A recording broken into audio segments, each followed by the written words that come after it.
to minimum, to czy to do maksimum udało się wycisnąć i tak dalej, i tak dalej. Że ten sukces był niesamowity, bo nagle oni zaprosili prawda, na salon robotników, związkowców i tak dalej, zaczęli z nimi rozmawiać. Wiemy, że to było coś za coś, prawda? Wy nam tak to jest, zostawiacie, my oddajemy władzę, a my wam oddajemy dostęp do pieniędzy, do środków. No tak, Anglicy mają takie powiedzenie, czynić z konieczności cnoty, to znaczy koniecznością dla komunistów, którą oni już dobrze rozpoznali, mówię o tym aparacie władzy, no to było przekonanie, że wszystko się da, prawda, w sensie gospodarczym. Teraz z tej konieczności trzeba było uczynić cnotę, to znaczy my się teraz dzielimy władzą, my was dopuszczamy, proszę bardzo, nagle poczuliśmy chęć demokratyzacji i zmian wolnorynkowych, ale to wszystko było wkalkulowane w ten szerszy plan, prawda, polityczny, który zresztą został opracowany ostatecznie, jak wiemy, w centrum imperium, to znaczy w Moskwie. To znaczy próba kontrolowanego oddawania władzy, ale tak jak Francuzi mówią, prawda, że musi się wszystko zmienić, żeby wszystko pozostało po staremu. I taka była istota tego manewru, prawda?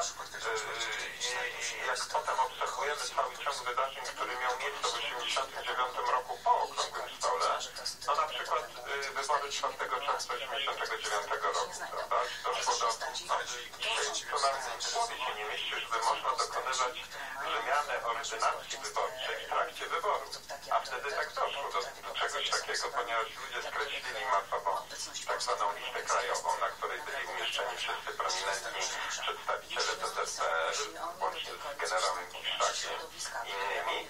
No więc te brakujące miejsca, które miały być zgodnie z Okrągłym Stołem przeznaczone dla obozu władzy, trzeba było jakoś uzupełnić. Więc zmieniono między pierwszą a drugą turą wyborów ordynację wyborczą. To, że komuniści to zrobili, to akurat nie dzieje, znając ich, nazwijmy to kulturę prawną. Natomiast to, że zgodzili się na to właściwie wszyscy przedstawiciele właśnie ówczesnej opozycji solidarnościowej, którzy ciągle powtarzali, odmieniali przez wszystkie przypadki taką łacińską maksymę pacta sunt servanda, czyli że należy dotrzymywać zawartych umów, czy ustaleń przy Okrągłym Stole, no to już było bardzo zadziwiające, że właściwie stwierdzono, że ważniejsze są ustalenia, które gdzieś tyłkiem zostały poczynione z komunistami, niż głos wyborców, którzy mając okazję zademonstrowali, skreślając prominentnych komunistów z listy tak zwanej listy krajowej. To był jedyny właściwie instrument, żeby pokazać komunistom, co się o nich myśli, ponieważ oni tak sobie już zagwarantowali przy Okrągłym Stole, że będą mieli 65%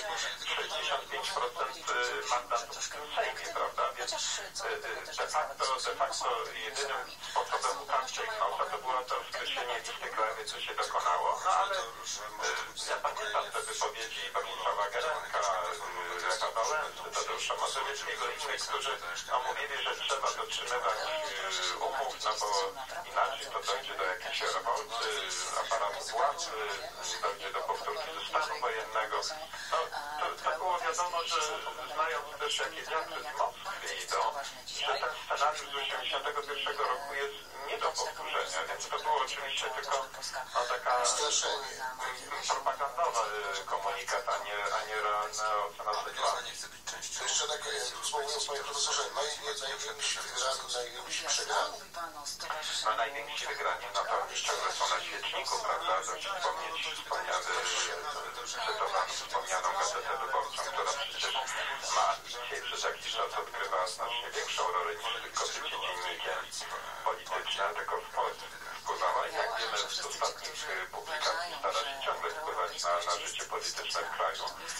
Jak popatrzymy na całą tą właśnie te wszystkie kluczowe sektory gospodarcze, prawda, najbardziej lukratywne, przynoszące najwięcej zysków, na przykład sektor paliwowy, czy sektor bankowy, no to mamy tutaj do czynienia z ludźmi, których kariery właśnie zostały zatwierdzone przez Okrągły Stół, bo to często była albo wojskowa, albo cywilna bezpieka. Więc tu mamy do czynienia rzeczywiście z tym, co było istotą tej tak zwanej, w cudzysłowie, polskiej transformacji, to znaczy tego właśnie, że budowano kapitalizm dla nielicznych i ciągle do tych samych. To, co się udało więcej ponadto uzyskać, to co przełamano tą logikę, czyli Stołu, to przełamano właśnie wbrew Okrągłemu Stołowi. To był wysiłek właśnie tych tak zwanych zwykłych Polaków, którzy swoją aktywnością i polityczną, i gospodarczą, i kulturalną, i organizując się oddolnie, no właśnie wystąpili, wzięli sprawy w swoje ręce i wystąpili w ten sposób przeciwko tej logice Okrągłego Stołu. Mało kto dzisiaj jeszcze pamięta, że przecież nawet życie polityczne tej nowej trzeciej RP miało być reglamentowane, no bo były plany stworzenia takiej jednolitej monopartii solidarnościowej na bazie tak zwanych komitetów obywatelskich. O tym też pisano przecież pod koniec 1989 roku na łamach Gazety Wyborczej, więc to, co się w Polsce udało dobrego osiągnąć w 1989 roku, to nie dzięki Okrągłemu Stołowi, tylko wbrew Okrągłemu Stołowi. Tak to wyglądało, otóż w takim skrócie, ale bardzo profesjonalnie przedstawił tamtą sytuację 30 lat temu, będącą pan profesor Grzegorz Kucharczyk z Poznania, historii pan. Dziękujemy bardzo za rozmowę, panie profesorze. Bardzo dziękuję z panem Bogiem. Do kolejnego spotkania na antenie, czy także w studio Radio Maryja. Dziękujemy za tą wypowiedź. Przypomnę panu, bo mówiłam dwukrotnie, że 7 dni temu Platforma złożyła zawiadomienie do CBA i CBA nie zdążyło jeszcze zająć się sprawą spółki Srebrna i rolą pana prezesa Kaczyńskiego, którą tam pełni. Więc od 7 dni nie wiedzą, że mają u siebie takie zawiadomienie. Albo nie chcą wiedzieć. Czy jeśli dziennikarze Telewizji Polskiej otrzymują do skrzynki mailowe groźby śmierci, to jest to sprawa dla Rzecznika Praw Obywatelskich, czy nie? To jest w ogóle bardzo... Drodzy Państwo, temat kolejny. Nowa partia, która się pojawiła, temat odtulek wiosna. Człowiek, wspólnota, państwo, któremu ufam, to przy fundamentu programu podkreślił Robert Biedroń w czasie niedzielnej konwencji założycieli, ale to może mniej ważne, zapowiedział m.in. walkę ze smogiem, który, jak wskazywał z powodu licznych zgonów, deklaruje też, że do 2035 roku zamkniemy wszystkie kopalnie węgla i będziemy mieć najczystsze powietrze w naszej części Europy. Nareszcie podkreślił. To był pomysł rzeczywiście taki bardzo, tak powiem, wyobrażeniowy, ale co z polskim węglem, co z polskimi kopalniami. Mam teraz połączenie z panem ministrem sprawiedliwości Michałem Wójcikiem. Witamy serdecznie, panie ministrze. Poprosiłem o rozmowę nie dlatego jeszcze, że jest pan ministrem sprawiedliwości przede wszystkim, ale wiceministrem, ale że pochodzi pan ze Śląska, był pan posłem ziemi śląskiej, samorządowcem od lat, no i właśnie tego typu pomysły. No jak pan w ogóle ocenia, czy je można w ogóle oceniać i komentować, czy to po prostu jest, jak to mówią, czysty populizm? No to jest czysty populizm ojcze i można powiedzieć, że rozmawiają te pomysły. Tak jak pan Biedroń mówi, że będzie Polska miała najczystsze powietrze w tej części Europy, kiedy wiedział, że powinien się przemieszczać, nie ma granic. Mówię to dlatego, że pracę dotyczącą bezpieczeństwa ekologicznego i zacząłem tak parałem tą tematyką tego typu pomysły są rozmawiające. Człowiek mówi wspólnota, tak, żeby wyjaśnić tylko człowiekowi nisko wspólnocie. Chcę poruszać tutaj takiego przerządu głębszego, chociażby propozycja aborcyjna, szokujące wręcz walkę z Kościołem, bo wiem, że to jest jeden z takich najważniejszych punktów pana Biedronia. Sama nazwa w ogóle ciekawa, wiosna oznacza, że coś się rodzi się życie, a to jest partia, gdzie właśnie to życie ma być niszczone, między innymi przez te propozycje aborcyjne. Jest to tak tylko na marginesie. Natomiast pojawia się wątek śląski. Ten wątek jest bardzo szeroko komentowany w regionie, bo nie ukrywam, że to spowodowało taką konsternację w ostatnich dniach, zaraz po tej konwencji. Miałem okazję obserwować w mediach te konwencje i muszę powiedzieć, że na nie mówiłem, bo pomysł migracji kopalń do 2055 roku jest pomysłem kosmosu, jest szokujący pomysłem, który nie ma szans na realizację, absolutnie, ale że narodzi się w głowie polityka, który mówi o sobie, że jest kandydatem na premiera i że chce być tym premierem za kilka miesięcy, no to warto, żeby dzisiaj ludzie mieszkający na Śląsku, w całym województwie śląskim, w całej Polsce, przyszedli uważnie temu pomysłowi. Otóż pan przewodniczący Biedroń proponuje likwidację kopalń, wszystkich kopalń do 2035 roku, czyli bardzo krótki czas. To oznacza, szanowni państwo, że pracę ustawić to najmniej 80 osób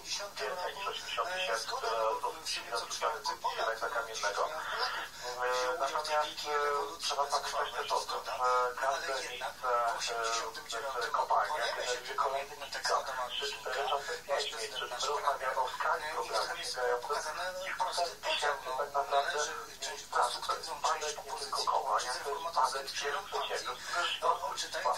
Te przedsiębiorstwa przede wszystkim są zlokalizowane na Śląsku.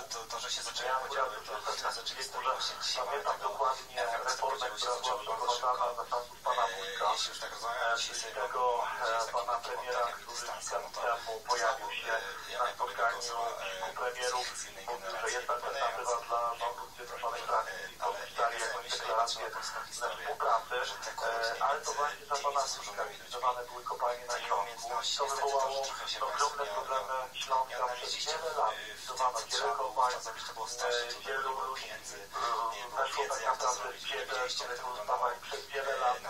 Jeśli to pamiętam, potem były tam Platformy Obywatelskie. I przypominam ojcu i państwu o tym, że uzdrawiano kopalnie w ten sposób, że strzelano do górników. Tak było w Jastrzębiu, który się wspomna nową. I to również dzisiaj pamiętamy, ta sytuacja na kilka lat temu. Więc taka konfliktacja oznaczałaby destrukcję i dla regionu, patologicznie, przestępczość. Przykład jednak mówi, że jest alternatywa, bo te osoby mogłyby znaleźć alternatywy w odnawialnych źródłach energii, w przedsiębiorstwach, inwestycjach, inicjatywach dotyczących odnawialnych źródeł energii. A nie tylko konkretnych propozycji. Ja mogę powiedzieć parę lata kwestią przekwalifikowywania ludzi. To nie jest tak prosto, jak pan Jędrzej sobie wymyśli. To nie jest prosty mechanizm, to są całymi latami. To muszą być przygotowane specjalne programy, a przede wszystkim muszą być gigantyczne środki finansowe. I jeszcze jedna rzecz, która jest istotna. Polska gospodarka oparta jest na węglu. W prawie 80%. Oczywiście, że energię produkujemy dzisiaj także z odnawialnych źródeł energii, 14%, ale 80% to jest jednak energia pozyskiwana z węgla. Cała gospodarka.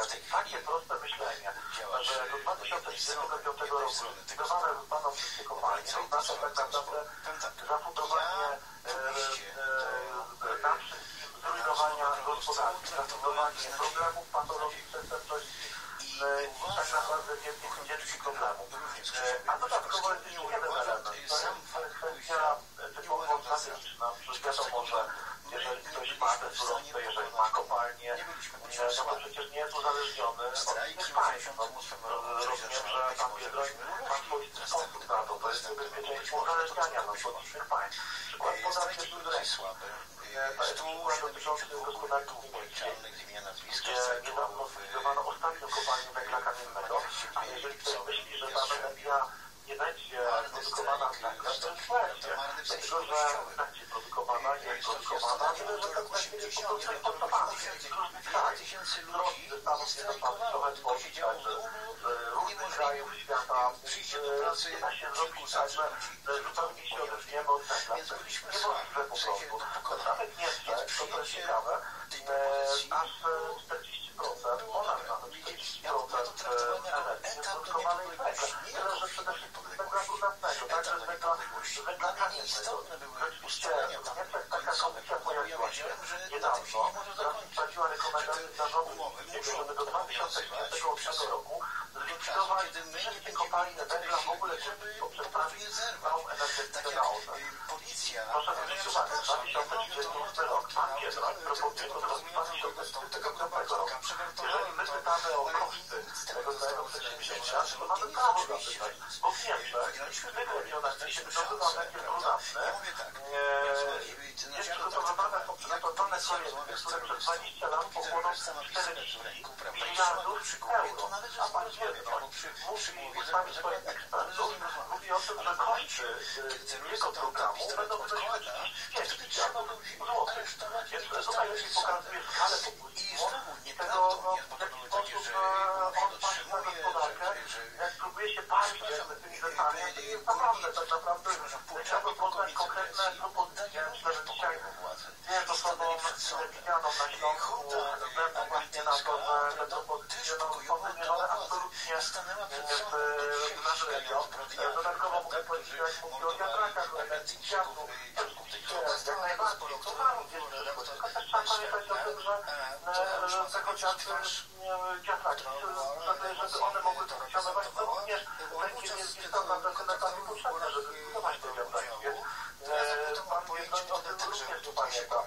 Chciałbym znać konkretne zliczenia, nie tak gdzieś tam rękawa rzucane, tylko konkretne... Ale nawet panie jeszcze wiatraki też jest dyskusyjna, bo już ja pamiętam tyle audycji, tyle też wrzuconych jest dokumentów o szkodliwości i obecności ludzi. Dlatego też mówię, mogą mnie dzielić poglądy, jeśli chodzi o Kościół katolicki, duchowieństwa, tego pana, bo wiadomo, od dawna te wypowiedzi są tutaj jasne i tak nie takie zapisana i podpisana. taką jest radykalnie w każdym razie wiele osób się już naprawdę mogą mieć tego typu pomysły, tego typu rozwiązania, bo to nierealne, jak rzeczywiście takie wiosenno, nie wiem. Przecież można teraz już książki na ten temat. Że mówię, że społeczeństwo musi bardzo mocno też mieć świadomość tego, prawda, że można wiele opowiadać, wiele rzeczy stworzonych, obiecywać, a realizm jest taki, jaki jest, pan minister przekazał, pokazał na tych liczbach wydatków. Wojskowe służby. Muszę powiedzieć o co pan, że to jest jakiś nieprawdopodobny populizm, że pan Biedroń nie tylko w waszych kościołach, a na waszych kościołach, ale powinien mieć jeszcze nie wygrał, ale także ze Śląski, mieszkańcami Śląska i to jest zadziwiające zupełnie. Oczywiście to też inny pomysł języka regionalnego śląskiego, ale chyba trzeba również go odesłać chociażby do pana profesora Jocka i również przystudiować, czym się różni język dwa, jak to jest na Śląsku, jak ten problem jakby ma głębszy taki kompleks.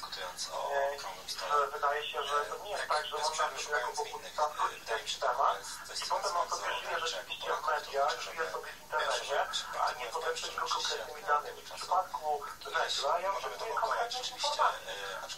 Ile to będzie kosztowało? Jak on to zrobić? Gdzie ludzie mają znaleźć pracę? Bo nie chcę, żeby w moim regionie znowu był problem patologii, przestępczości, górnicy, którzy spotkani pokrojeni to bardzo tymi pomysłami. Wczoraj byli u mnie wnioskowcy, rozmawialiśmy o różnych sprawach dotyczących Śląska i poruszony został również temat dotyczący pana Biedronia. Tylko pomysłów na Śląsk. Górnicy się pukają w głowę, nie tylko górnicy, ale także przedstawiciele innych branż. My to doskonale czujemy, że to po prostu nie ma takiej możliwości, żeby zrealizować. Oczywiście nie chodzi o to, że całe życie będzie się wydobywało węgiel i nikt się nie odejdzie od węgla, bo przecież wiadomo, że staramy się walczyć też ogniem, ale to oczywiste, że u nas coraz większy procent jest pozyskiwania energii z odnawialnych źródeł energii. To jest rzecz oczywista, ale wszystko musi mieć ręce i nóg. Nie można sobie rzucić na konwencji do 2035 roku, że zlikwiduje wszystkie kopalnie, bo ktoś nie ma wyobrażenia, ktoś kto chce zostać premierem, jak daleko idące skutki społeczne są, skutki ekonomiczne. Wobec tego oczekujemy bardzo konkretnych informacji. Nawet opiera się pan Biedroń. Mówię, to oznaczało, że rzeczywiście by było skwalifikowane niż w Niemczech, gdzie całe lata do czegoś takiego się przygotowywały. I powiem nawet więcej, że oni wcale nie likwidowali elektrowni, gdzie się produkuje elektrowni węglowych. Oni tego nie zrobili. To jest najciekawsze, że zamknęli kopalnie węgla, tak nie likwidowali takich elektrowni. Dlaczego? No bo są po prostu ludzie, którzy patrzą również na przyszłość. Podchodzi do tego strategicznie. A węgiel jest elementem pewnej strategii, jest elementem zapewniającym nam bezpieczeństwo. No niestety, pan Biedroń ma takie spojrzenie na politykę, jaką ma, może nam być. Ale ludziom trzeba to wyjaśniać, a jego pytać na spotkaniach, bo chcemy konkretne nie można powiedzieć, ale to potrzebne od razu tylko do źródeł korzeni opowalali myślenie, bo zobaczył też, że to jest kwestia śląska, to jest kwestia też całej polskiej gospodarki i niezależności, od zależności od innych i tak dalej. To się będzie przecież na wszystko, tylko tutaj przerzucamy. Oczywiście, dyskusja chociażby o cenach prądu, już ostatnie miesiące na trudna decyzja, skoro żeby te same konto nie poszły w górę, zobaczcie, bardzo łatwo podnieść tą cenę, jeżeli ona staje się normalnym elementem takiej ryzykowej, można powiedzieć, wystarczy, że ukradnie się trochę tylko zniesie ta cena pójść w górę, ukradnie do CO2. Więc nie dajmy się zwariować tym wszystkim, to one jak najbardziej chciało też nie jest tak, że się nie płaci, to produkcja energii, odnawialne źródeł energii. Są ogromne pieniądze, które płaci podatki. To też trzeba o tym pamiętać. Konkretne życzenia chcemy znać od pana Miechonia, jeżeli wrzuci taki temat, który jest bardzo niebezpieczny, to chcemy do pewnej informacji na jakiś dany świat. Jeżeli mówię, w Niemczech 3 miliardów, według mojej wiedzy euro, ma kosztować likwidacja górnictwa w ciągu 20 lat, czyli 11 to ja się pytam, jak pan Miechoń za 35 miliardów złotych zamierza traktować pomysł. Ja mam to Panie ministrze, dziękuję bardzo za rozmowę, za komentarz i za to udzielenie tych informacji nam wszystkim. Pozdrawiamy serdecznie. Dziękuję bardzo. Naszym gościem był pan minister wiceminister sprawiedliwości Michał Wójcik. Dziękujemy za rozmowę. No właśnie, za to, że miał powiedzieć, że ludziom, którzy mówili prawdę jego przyszłości, chciał zniszczyć. Wracając do tych lektur, czy ta biografia nie byłaby pełniejsza, gdyby miała także ten wątek jasno postawiony? Czy my byśmy z perspektywy pana, już kolejnego pokolenia, to nie byłoby jakoś bardziej wytłumaczone? Ale z punktu widzenia mojego pokolenia to jest też historia nie tyle na podręcznik, co na film hollywoodzki. Człowiek, który w młodym wieku wpada, ma dosyć ciemną rysę w życiorysie jak każdy z nas. Później dokonuje takiego odwrotu i zapisuje się w historii całego świata. Staje się jedną z najbardziej poważonych w tej chwili ludzi na świecie. Na pewno najbardziej poważonym, bo kierował drugiego Polakiem na świecie. Tego jakby te nasze spory też nie zmienią. On zostanie na zawsze człowiekiem, który obalił komunizm w Polsce. I to jest rzeczywiście historia wręcz hollywoodzka, bo powiedziałem, że podręcznik. Powiem tak. Proszę Państwa, kolejny temat, który chcemy dzisiaj omówić i dowiedzieć się jeszcze pewnych rzeczy, to sprawa związana z bezpieczeństwem Polaków, z bezpieczeństwem społeczeństwa. Mamy teraz połączenie z panem ministrem Jarosławem Zielińskim, wiceministrem spraw wewnętrznych i administracji. Witam serdecznie, panie ministrze, na antenie. Również serdecznie witam, szczęść Boże, pozdrawiam nas słuchaczy i ojca redaktora. Pierwsza sprawa to, słyszymy teraz takie dyskusje, prawda, nie wiem, czy przy rodzinnych stołach, to może nie, ale gdzieś tam w miejscach pracy, czasem gdzieś na przystankach o zachowaniach, działaniach Policji Państwowej, szczególnie ochrona pewnych miejsc, na przykład telewizja publiczna, czy dziennikarzy i tak dalej. Co w tym temacie można byłoby jeszcze dopowiedzieć, jaka jest pana ocena tej sytuacji? I druga sprawa jeszcze są wakatów. Brakuje po prostu policjantów. Szukacie, wiem, nowy nabór, prawda, żeby jeszcze więcej przybyło tutaj funkcjonariuszy w kraju. No i jeszcze sprawa bardzo ciekawa, więc krajowa mapa zagrożeń, czyli miejsca niebezpiecznej działalności rozrywkowej. Więc może w tych tematach bardzo prosimy o naświetlenie. Zadaniem policji jest zapewnienie bezpieczeństwa wszystkim obywatelom, a w dzisiejszym świecie, jak to powiedzieć, nie jest to zadanie wcale tak łatwe. A mimo to Polska jest krajem bezpiecznym, dużo bezpieczniejszym niż sąsiednie kraje. Z różnych względów, przede wszystkim w ostatnim czasie z dwóch powodów. Po pierwsze mamy sprawną, coraz lepiej działającą policję, coraz lepiej wyposażoną. Realizujemy program modernizacji służb mundurowych, w tym policji. Kupujemy nowoczesne wyposażenie, uzbrojenie, nowoczesny sprzęt. Inwestujemy w infrastrukturę, budujemy nowe komendy, posterunki policji, komisariaty, remontujemy istniejące.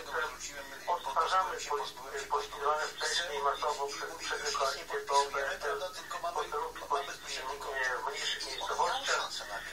No i podwyższamy wyposażenie dla funkcjonariuszy w sposób znaczący, czego nie było tam w latach. To teraz bardziej motywuje do służby tych, którzy już nie są i zachęca do przyjmowania tych, którzy myślą o wyborze zawodów. Skupię się jeszcze na poziomie bezpieczeństwa.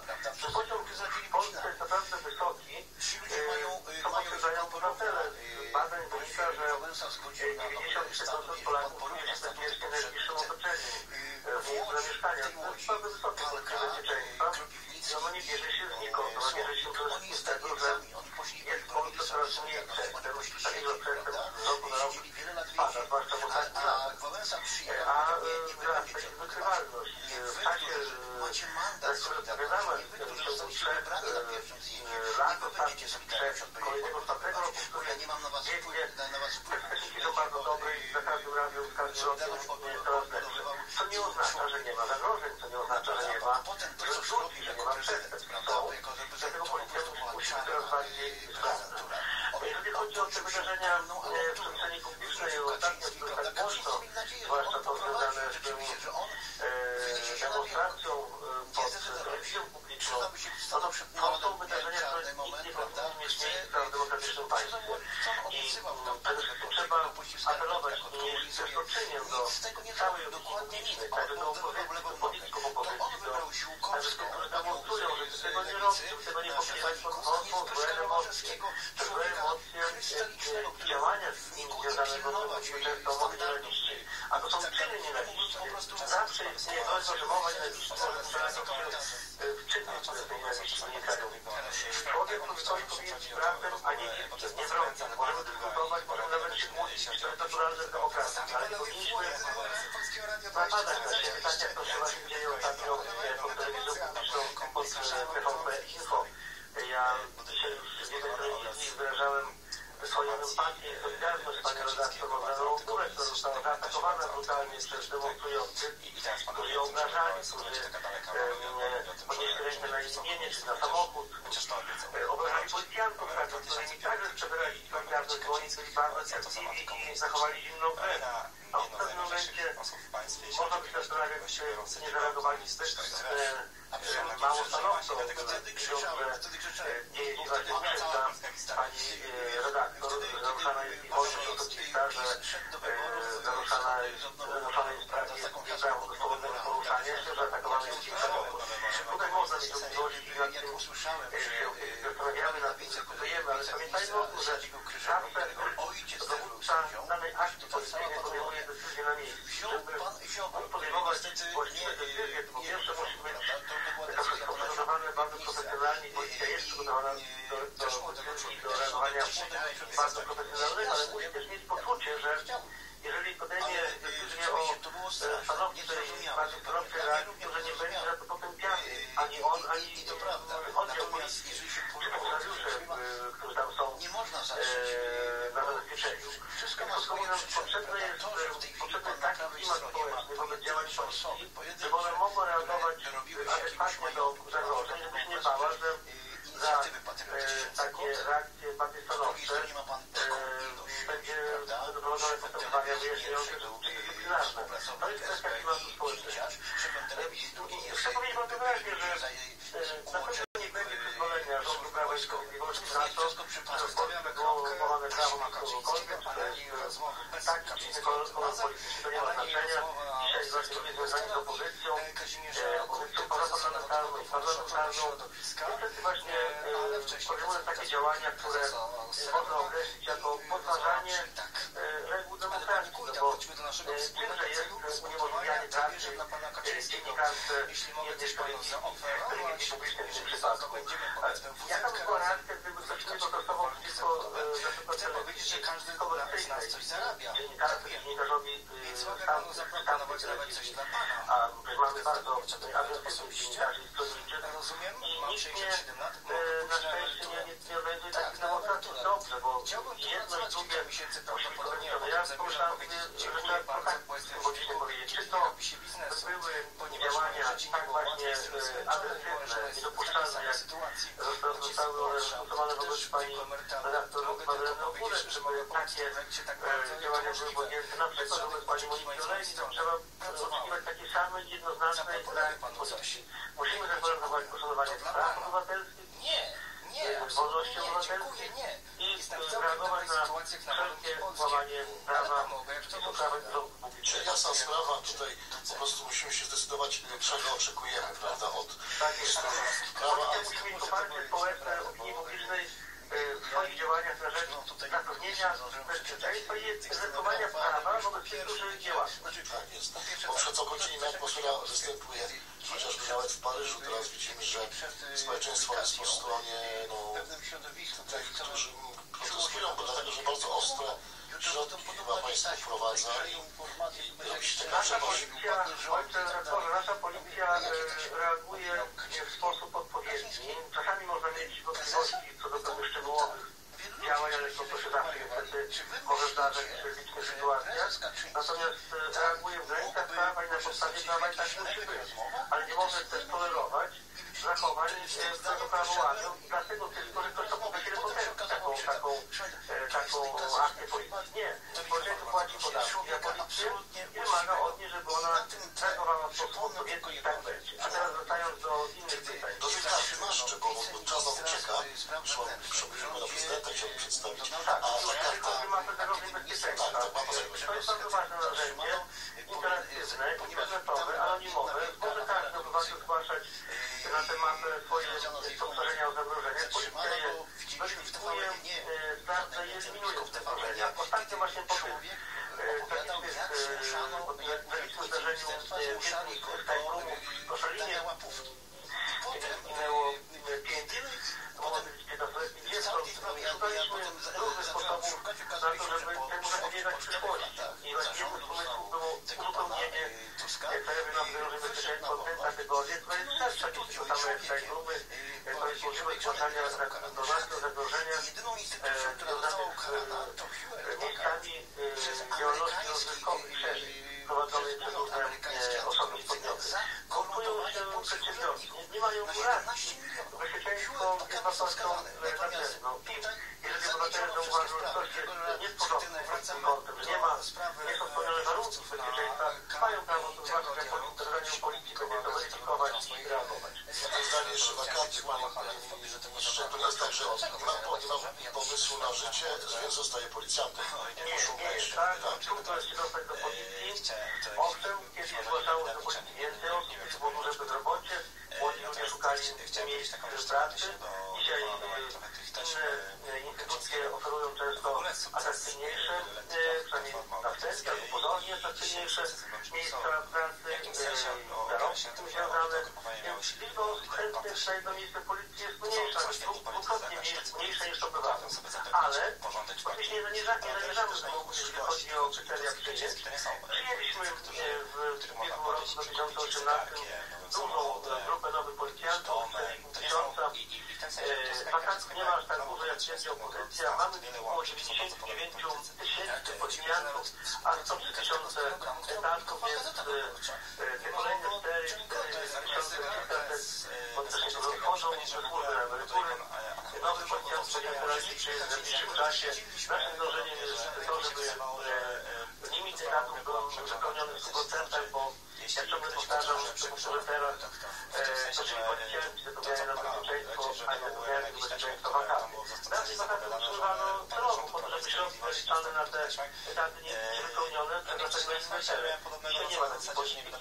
Rząd Prawa i Sprawiedliwości i resort spraw wewnętrznych dąży do tego, żeby wypełnić wszystkie limity etatowe, według policjantów, dobrze wyszkolić, a potem, żeby realizowali pod właściwym nadzorem oczekiwania społeczeństwa, czy zapewnili wszystkim Polakom, którzy przeżywają pewne bezpieczeństwo w przestrzeni publicznej i prywatnej, bo też jest ważne, żeby każdy tu nie Dziękuję bardzo za rozmowę, za wyjaśnienie nam tych kwestii, panie ministrze. Pozdrawiamy serdecznie, do usłyszenia. Minister Jarosław Zieliński, wiceminister spraw wewnętrznych i administracji, był naszym gościem.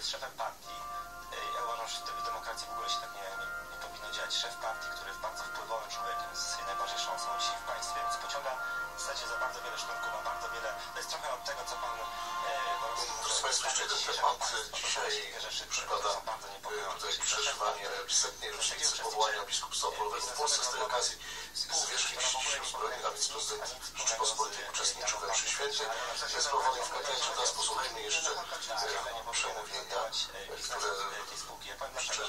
Dlatego, że Przeczytaj takiego swoistego też podsumowania tej uroczystości, którą uczynił prezydent Andrzej Duda, potem już serwis informacyjny nieco przesunięty w czasie. Zdrowej demokracji, w których jest jakaś spółka w jakiś sposób powiązana z PiS-em. Próbuje zbudować wieżowce w Warszawie i a zarazem dziekanie Korpusu Dyplomatycznego Rzeczypospolitej Polskiej. I wydaje mi się też, że to jest coś, co jest... Księże kardynale, to jest jednak eminencjo, informacja, która poszła w świat na temat tego, jak wyglądają relacje na bank. księża arcybiskupie, ekscelencjo, jest w zasadzie bankiem czcigodni księża biskupi na czele bardzo blisko związanego ze Zbigniewem księdzem biskupem, generałem kapelanem Wojska Polskiego, czcigodni księża biskupi kapelani, czcigodni księża, wielce szanowni panowie generałowie, panie i panowie oficerowie, w Polsce, tak? No to kto jest doradcą żołnierze, PKO? Wiecie panowie? najbliżsi Teraz polskich żołnierzy, też tak powiązać polityczno-biznesowo. wielce szanowni panowie ministrowie obrony narodowej, spraw wewnętrznych i administracji, wszyscy szanowni państwo ministrowie, wszyscy dostojni przybyli goście na czele z kombatantami, ludźmi, którzy walczyli z bronią w ręku za wolność Rzeczypospolitej. Wszyscy wielcy szanowni państwo, dziękuję za to rzeczywiście ten mit jakby to spotkanie, jakby lider tej partii politycznej nie różni niezwykłe, od tego, co działo się przez lata. w niezwykłym gronie, słuchając Natomiast na pewno nie było czymś takim. słów wypowiedzianych przez Szybką odpowiedź bardzo proszę. Czy księdza kardynała, słuchając słów wypowiedzianych wcześniej przez księdza biskupa, kapelana Wojska Polskiego, No nie, już to patrzyłem w ogóle w te karty historii, myśląc o kapelanach polskich, polega na tym, myśląc o naszych księżach, po pierwsze to nie widzę równości Tuska i którzy służyli Jarosława Kaczyńskiego, dlatego że Tusk wyhodował ojczyźnie, w swoim boku, wyhodował, ale i człowiekowi, i tolerował żołnierzowi, korupcji. bo przecież kapelan Jeśli pan spojrzy na aferę hazardową, prawda? nie idzie z żołnierzami po to, żeby walczyć z bronią w ręku. Zapomniałem nazwiska tego posła. Kapelan idzie po to, by tą aferę być z hazardową. żołnierzem, On po prostu świadomie służąc Bogu, służąc ojczyźnie, służyć człowiekowi. Tego, żeby szefem komisji Jakże został niezwykła i członek partii SLD, tylko on trudna rola, swojego człowieka. jakże niezwykła i trudna służba. Został wojewodą w jakimś tam województwie, prawda? Jak wielu sytuacji, które jesteśmy sobie może nawet w stanie wyobrazić w stosunku do żołnierza, nie jesteśmy sobie w stanie wyobrazić w stosunku do kapelana, tego, który ma być tą ostateczną ostoją, ma nieść to duchowe i moralne wsparcie. Jakże trudno musi być słuchać spowiedzi żołnierza na froncie, On po prostu to tolerował. który przecież mówi często rzeczy straszne. Nie terroryzm, to jest po pierwsze. Jakiś ciężar moralny To nie można tak, bo trzeba w sobie nieść. jest wyjąć taki model teoretyczny. Jakże wiele trzeba modlitw, Co powinno być, a co nie. ale z drugiej strony trzeba iść z żołnierzem do walki. Wszystkie banki Trzeba stać były opanowane przez pod kulami, albo przez WSI, albo że wspomnę choćby to jest niezbędne. wielką, symboliczną, legendarną postać księdza Ignacego Skorupy, Nie pokazał żadnej innej twarzy. który poległ pod Warszawą na linii frontu, pełniąc swoją kapłańską posługę wobec żołnierzy. Ale przecież nikt sobie nie wyobraża, że kapelan może powiedzieć, że się boi. To, co mówił przecież obecny... Ale przecież nikt sobie nie wyobraża, że kapelan mógłby powiedzieć do żołnierzy: słuchajcie, boję się, nie pójdę z wami. 6 wież, prawda? A im nie da. Nikt sobie nawet nie wyobraża, że kapelan mógłby odmówić żołnierzom Ten posługi. system korupcjogenny, kiedy urzędnik... Nikt sobie nie wyobraża chyba tego, że kapelan w najtrudniejszej sytuacji, kiedy żołnierze stoją i mówią: będziemy walczyć do końca, idziemy na śmierć, mówi: to ja, panowie, zostawiam was. Plany zagospodarowania miast Służy Bogu, 96 ojczyźnie, miało być wiadomo co, żołnierz. 96 mamy 2019, stawiamy Taka jest rola kapelana. Ja tylko przypomnę jedną Ale rzecz. przecież nikt sobie chyba nie wyobraża tego, że kapelan może odmówić i powiedzieć: nie pójadę do tej kobiety, której mąż zginął, Prawda, srebrną, to ja bym chciał znaleźć po to, żeby ją która ma jedną, jedyną wesprzeć i być z nią w tamtej chwili, kiedy usłyszy, że straciła swojego ukochanego. Srebrna, jak i inne spółki. Chyba nikt sobie nie wyobraża prawdziwie polskiego wojska bez polskiego kapelana. I zresztą nie tylko Srebrna, tylko Srebrna bez księdza, bez tego, kto będziemy patrzeć na rozwój tej sytuacji. daje duchowe wsparcie. Jutro zobaczymy. To jest w jakimś sensie na łamach gazety. tym przedstawicielem opatrzności, oczywista, ale przykuła moją uwagę. do którego można pójść, Do tego odnieśli premier Mateusz można się Morawiecki, zwierzyć mówi właśnie o uczciwości z najtrudniejszych rzeczy, z największych kłopotów i uzyskać wsparcie, dziś przez który zawsze powinien i czynić swoją powinność. Też tak. Zgodnie z przysięgą, którą złożyłeś. Pamiętaj o drugim człowieku. Rodzinna, przede wszystkim na ludzi. Jakie są ich preferencje? Z całego serca w najbliższym czasie zapadają decyzje księdzu związane z tematem, arcybiskupowi, określał premier Mateusz biskupowi, Morawiecki, wtórował mu generałom, kapelanom Wojska Polskiego która mówiła, i wszystkim księżom biskupom kapelanom danych nie zmienia się i wszystkim księżom, tu mamy pewne którzy niosą tą dane, posługę żołnierzom i funkcjonariuszom z całego serca podziękować. To oznacza, że solidarność, Na zwłaszcza wasze ręce, pana także przez ręce konflikt i ten protest, który już dziś księdza arcybiskupa Nuncjusza, że teraz nabierze nowej siły, a rząd Prawa i Sprawiedliwości, który Solidarności bardzo silnie wszystkich polskich żołnierzy jako najwyższy zwierzchnik sił zbrojnych, ale po prostu w imieniu Polaków, tych, mam nadzieję, że nie pójdzie. na których straży bezpieczeństwa na co dzień polski żołnierz stoi. Chcę z całego serca podziękować za taką właśnie waszą posługę.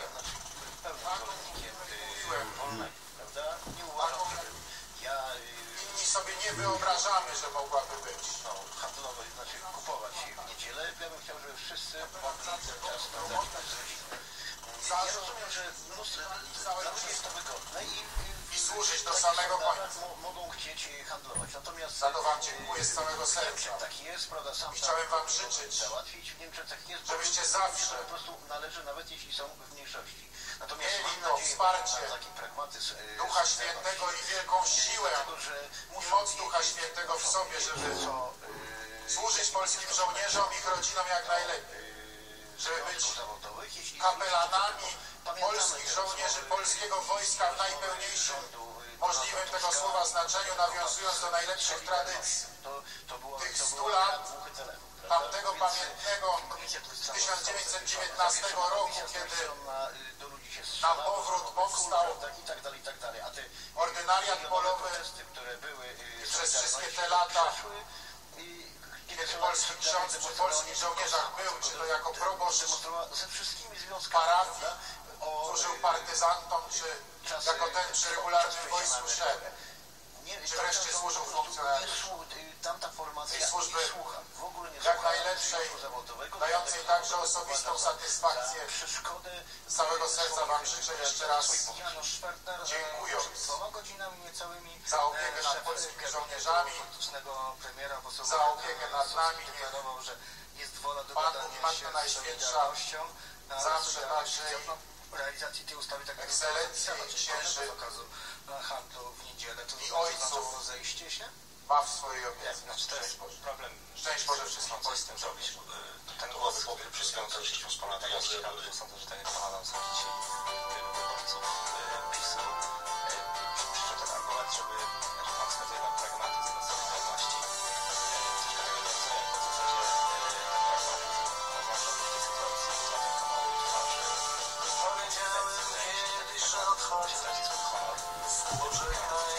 Ale czy ten utrata honoru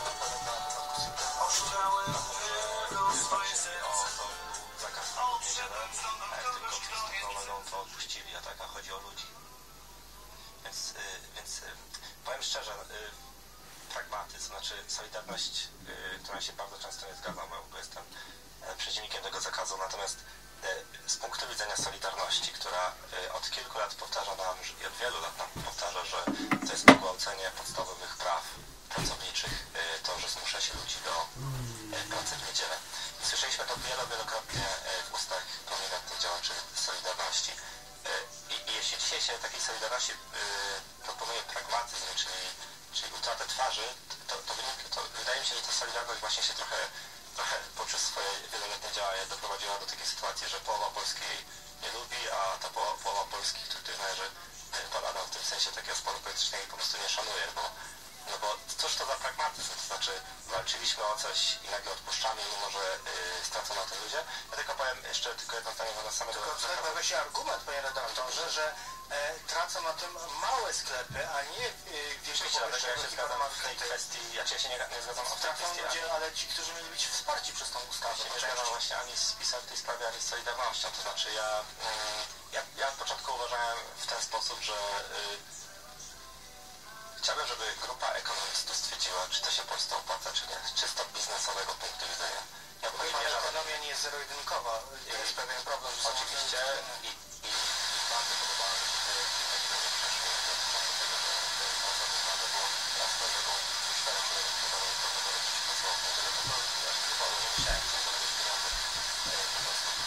wydaje mi się czymś bardzo zwyciężeniem pracownika, wydaje mi się czymś banalnym po prostu przygotowanie takiej ustawy bez znaczenia, czy ona będzie dobra ekonomicznie, czy nie, i zakaz kompletny handlu w niedzielę. Ja jestem zwolennikiem takiego rozwiązania, które myślę, że nadejdzie za parę lat w Polsce, czyli takiego, w którym pracownik będzie miał wybór, natomiast kupujący też będzie miał Jedno zdanie Adam Borowski.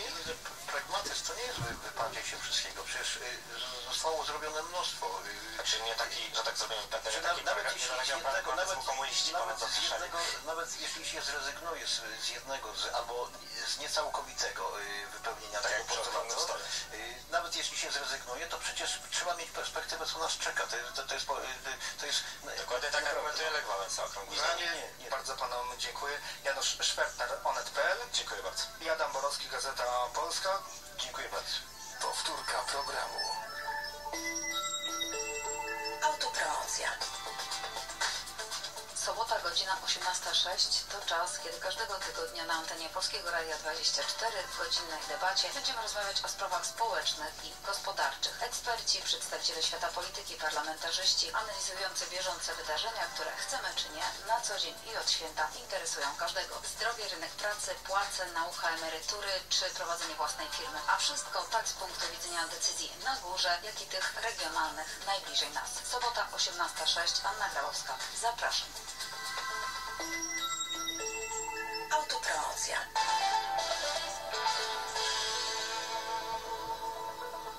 Tu Polskie Radio 24, zbliża się 5.